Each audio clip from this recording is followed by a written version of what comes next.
Amigos da Rede Vida e do programa Páginas Difíceis da Bíblia, eis-nos novamente aqui, porque a nossa missão é esta, é bem dentro do espírito do Concílio Vaticano II, do Ano da Fé. Importantíssimo Ano da Fé. Levar o nosso povo à compreensão da Sagrada Escritura. Há 2 anos atrás, se não me falha a memória, o Santo Padre escreveu exatamente uma exortação como conclusão do penúltimo sínodo a respeito da Léxio Divina, lembra-se? Da leitura da Palavra de Deus. Sim. O sínodo foi sobre a Palavra de Deus. Pois é, a Palavra de Deus está à mão dos fiéis. Agora, é claro, um programa como este é um programa sempre necessário, porque não adianta colocar, adianta um pouco, colocar a Bíblia na mão de todo mundo, se não der uma explicação.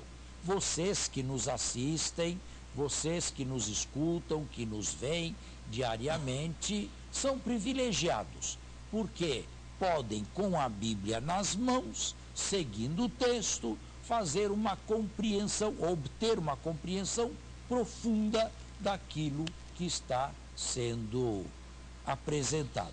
Nós tínhamos parado no capítulo 10º, versículo 13.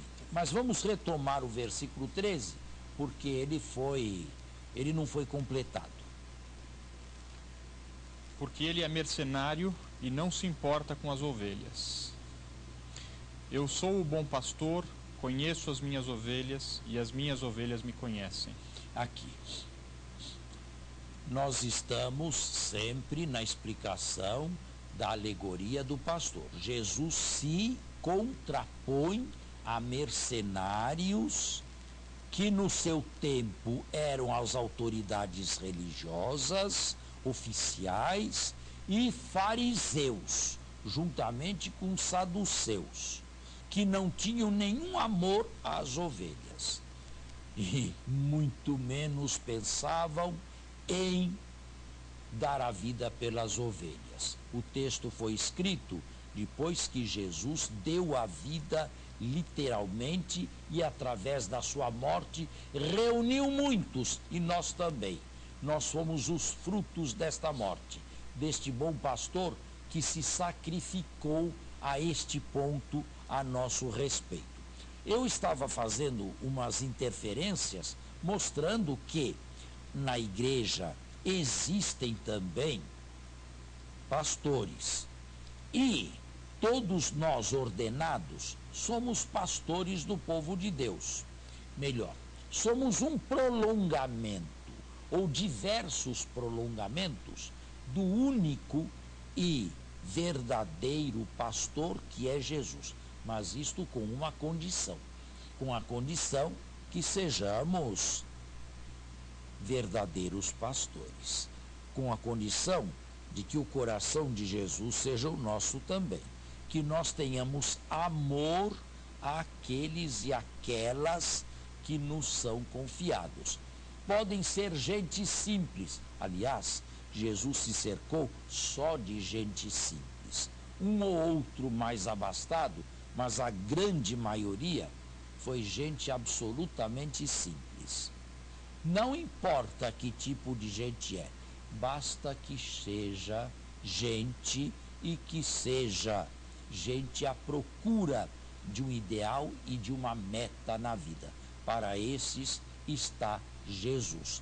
Os mercenários são aqueles, bem, trocando em miúdo, no tempo de Jesus eu já falei, quem eram os mercenários e os falsos pastores? Os reis de Israel e Judá, os falsos profetas, os sacerdotes que não levavam uma vida digna, que não amavam as ovelhas, e hoje são aqueles que não receberam mandato de pregar, mas pregam por conta própria. Ninguém tem o direito de pegar o evangelho e ir pregando por aí. Nós somos enviados. enviados por alguém de autoridade. Assim se dá numa sociedade decente, composta e, sobretudo, organizada. Em segundo lugar, e isto é mais importante que o primeiro, o mercenário atual é aquele que se importa com o bolso. Infelizmente, estes existem. Existem e estão muito perto de cada um de nós. Acenam com milagres, acenam com facilidades, acenam com triunfos neste mundo, com dinheiro, com sucesso, com saúde, numa palavra, com materialismo e, sobretudo, dinheiro. E isto tudo em nome de Deus. Eu disse, este é o anti-evangelho. Estes são os anticristos. Essas ovelhas não pertencem a Jesus Cristo. Não pertencem. Infelizmente, são ovelhas que, a respeito desses pastores, diz Santo Agostinho, estão preocupados em beber o leite das ovelhas e em tosá-las muito bem para se agasalharem com a sua lã. Mas não lhes interessa nenhum proveito espiritual. São muitos hoje e gozam até de uma certa credibilidade por uma boa parte. Sim, sim. São mercenários. São realmente chefes de seitas. Vejam, começa aqui. Daqui a 3, 4, 5 anos estão no Congresso Nacional. Fazendo o quê? Não é lugar lá de pastor, lá é lugar de deputado. Mas por que o pastor tem que ser deputado? Facilitações. No nosso país, a igreja não está separada do Estado? Não deveria o pastor fazer o trabalho do pastor e deixar o deputado que fizesse o trabalho do deputado? Por que o pastor quer ser deputado? Por que o pastor quer ser senador? Por que o pastor quer ser governador? Que sentido tem isto? E sabem, infelizmente aqui no Brasil, um deputado, um senador, ganha mais que o presidente dos Estados Unidos. E também tem o sentido do poder, hein? É claro. Poder, dinheiro. Facilitações. E tudo isto mais ou menos misturado com religião. É isto. Padre, aqui no texto do capítulo 10º, a gente lendo, tem uma clara visão do que é o certo e do que é o errado. Quem é o bom pastor e quem é o mau pastor, quem é o ladrão. Na vida, a gente não enxerga com a mesma clareza, tanto que existem muitos maus pastores que têm um rebanho grande.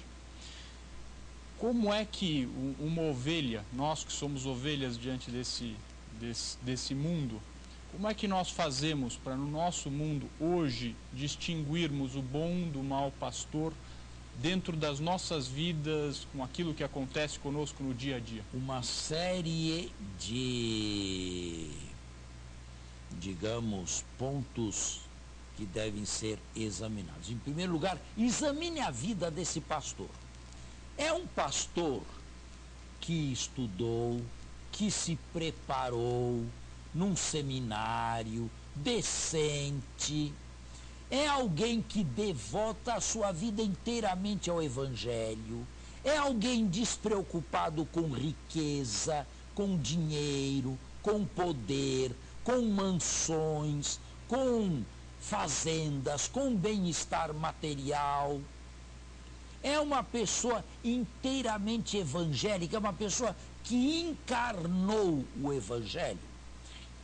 Além disto, é uma pessoa que prega o Evangelho como deve ser pregado. Jesus não disse: alegrai-vos neste mundo, regozijai-vos neste mundo, sucesso neste mundo, dinheiro à vontade, triunfo a mais não poder.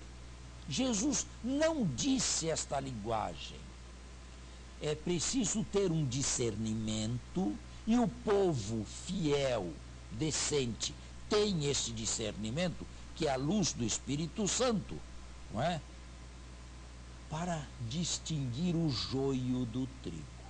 Agora, existem aquelas ovelhas também que não estão muito interessadas em ouvir a voz do pastor, do bom pastor, em ouvir a voz de Deus, mas estão interessadas em resolver problemas pessoais. Problemas de saúde. Infelizmente, o nosso sistema de saúde brasileiro está quase falido. Acho que posso usar esse termo. Não? Pois é. Não existe moradia, não existe educação, não existe medicina ao alcance de todos, não existe remédio ao alcance de todos. Num desespero, essas pessoas vão atrás desses missionários, desses pastores e missionários, na verdade mercenários, que prometem o que eles sabem que não podem cumprir. Mas não se esqueça, metem a mão no bolso das pobres ovelhas e, como diz Santo Agostinho, bebem-lhe o leite, a mais não poder, e se agasalham fortemente com a sua lã. Aí está. Já que falamos disso, então, talvez fosse, se o senhor pudesse explicar um pouco a questão material, econômica, financeira que as pessoas buscam nessas seitas, né? E num primeiro momento até obtém um certo resultado. Como explicar isso, né? Você repita, vamos fazer o intervalo? Sim. E você repete a pergunta, por favor. Volta ao nosso segundo tempo, onde paramos. Sim, então, você tinha feito uma pergunta. Uma pergunta. Aproveitando o senhor falando sobre os mercenários e essa situação que se encontra hoje sobre seitas que percebemos. E não só no Brasil, hein? Ah, sim, no mundo inteiro. E não só evangélicas, como outras também. Agora, percebemos aí que muitas pessoas vão atrás de buscam um resultado, uma melhora econômica financeira. E percebe-se também que encontram, num certo momento, um resultado positivo daquilo que buscam. Como explicar isso como verdade, Se buscam vantagens financeiras, não estão buscando a Deus. Já começa por aí? Sim, não há uma pureza de intenção. Ora, se eu buscar dinheiro, eu posso encontrar dinheiro. Em algum lugar eu posso encontrar, até por meios ilícitos. Mas olhando por essa questão espiritual, nesse caminho evangélico, porque a gente percebe um fundamentalismo, perdoe-me interromper aí, aquela questão de que Deus tem, a gente ouve por aí, né? Não acompanho muito bem isso, mas eu sei que tem alguma conversa como Deus favorece as pessoas que pedem insistentemente, coisas desse tipo que vez por outra somos questionados Não, Deus não prometeu absolutamente nada de material neste mundo. A igreja não foi fundada por Cristo para resolver problemas de saúde, para resolver problemas de moradia, que são necessários. Certamente. São necessários para resolver problema de analfabetismo, para resolver problema de escolaridade, para resolver problema de emprego. A igreja não tem esta função. Jesus não fundou a igreja para isto. Quer dizer, para isto existe o ser humano, existe a racionalidade do ser humano, existem as sociedades organizadas, existem os governos. Estes sim estão interessados e devem buscar o bem material, o conforto material dos que são seus subordinados, dos que são governados. Não é função da igreja substituir-se ao Congresso Nacional. Não é função da igreja substituir-se ao Executivo ou ao Poder Judiciário deste mundo aqui. A igreja tem uma outra finalidade que nenhum desses três poderes tem, que é exatamente anunciar o Evangelho. Não vamos pretender que o Evangelho seja anunciado no Congresso Nacional em Brasília ou no Palácio do Planalto. Não, ele tem que ser anunciado do púlpito por pregadores qualificados. qualificados e identificados com a palavra de Deus. É isto que se pede de um bom pastor. Agora, a igreja não pode mesmo resolver os problemas que fogem do seu alcance. Às vezes ela o faz subsidiariamente, e quando falta, por exemplo, em países onde não há praticamente nada, ela tem que alfabetizar, ela tem que cuidar da educação, por caridade. Paulo VI falava isso na Evangelii Nunciandi, mas faz isto subsidiariamente, temporariamente, por caridade. Mas assim que chegar o governo, ela deve entregar. Então podemos entender claramente aí que aqueles que se assim colocam são mercenários e salteadores, né? Prometendo, prometem resultados econômicos, financeiros. Mas evidente, isto é o anti-evangelho. Jesus não prometeu nada nesse mundo. Pelo contrário, diz que quem perder a vida neste mundo, a recupera na vida eterna. Mas esta página arrancam, porque é uma página antipática. Esta não dá para falar, né? Entrai pela porta estreita. Como é que mercenário Quem quiser ser meu discípulo, tome a sua cruz e siga-me. Mas não é bem esta a linguagem que se fala. Não. Aliás, não se fala em cruz e seguir, né? Em cruz, então, é muito menos. Pois é. Ele sofreu por nós, nós não temos que sofrer mais nada. Ele já fez tudo por nós. Nós só temos a ganhar. Isso é um protestantismo. Mas não é o protestantismo verdadeiro. Não é o protestantismo, digamos, sério. O tronco que proveio da reforma.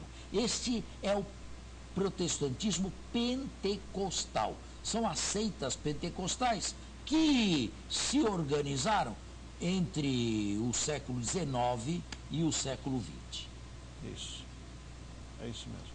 Que daria uma outra teologia aí. Seria bem longo também. É a teologia da prosperidade que falam, não é verdade?